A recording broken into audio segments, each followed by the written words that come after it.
ನಮಸ್ಕಾರ ವೀಕ್ಷಕರೇ, ವಿವಾ ನ್ಯೂಸ್ಗೆ ಸ್ವಾಗತ. ಇದು ಸುದ್ದಿಗಳ ಡಬ್ಬಿ.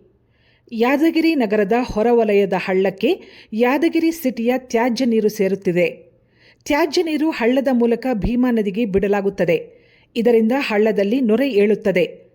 ನೊರೆ ತಡೆಗಟ್ಟುವಂತಹ ಕಟ್ಟುನಿಟ್ಟಿನ ಕ್ರಮಕ್ಕೆ ಜಿಲ್ಲಾಡಳಿತ ಮುಂದಾಗುತ್ತಿಲ್ಲ.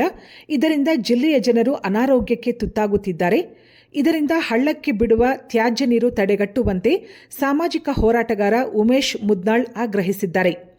ಪ್ರತಿ ಬಾರಿ ಮಳೆಗಾಲ ಬಂದಾಗಲೂ ಭೀಮಿಯ ಹಳ್ಳದಲ್ಲಿ ಅಪಾರ ಪ್ರಮಾಣದ ಬುರುಗು ಬರುತ್ತದೆ. ಇದೇ ರಸ್ತೆಯಲ್ಲಿಯೇ ನಿತ್ಯವೂ ಡಿಸಿ ಆದಿಯಾಗಿ ಜಿಲ್ಲಾ ಮಟ್ಟದ ಅಧಿಕಾರಿ, ಶಾಸಕರು, ಸಚಿವರು ಎಲ್ಲರೂ ಓಡಾಡುತ್ತಾರೆ. ಆದರೆ ಯಾವೊಬ್ಬ ಅಧಿಕಾರಿಯೂ ಇದನ್ನು ತಡೆಯುವಂತಹ ಕೆಲಸ ಮಾಡುತ್ತಿಲ್ಲ.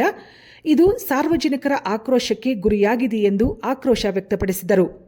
ಕೂಡಲೇ ಜಿಲ್ಲಾಡಳಿತ ಎಚ್ಚೆತ್ತು ಹಳ್ಳಕ್ಕೆ ಸೇರುತ್ತಿರುವ ನೀರು ತಡೆಗಟ್ಟಬೇಕು. ಇದರಿಂದ ಉಕ್ಕುತ್ತಿರುವ ಬುರುಗಿನಿಂದ ಅನಾರೋಗ್ಯಕ್ಕೆ ಜನ ತುತ್ತಾಗುತ್ತಿದ್ದಾರೆ. ಇಲ್ಲದಿದ್ದರೆ ಮುಂದಿನ ದಿನಗಳಲ್ಲಿ ರಸ್ತೆ ತಡೆದು ಪ್ರತಿಭಟನೆ ನಡೆಸುವುದಾಗಿ ಎಚ್ಚರಿಕೆ ನೀಡಿದರು.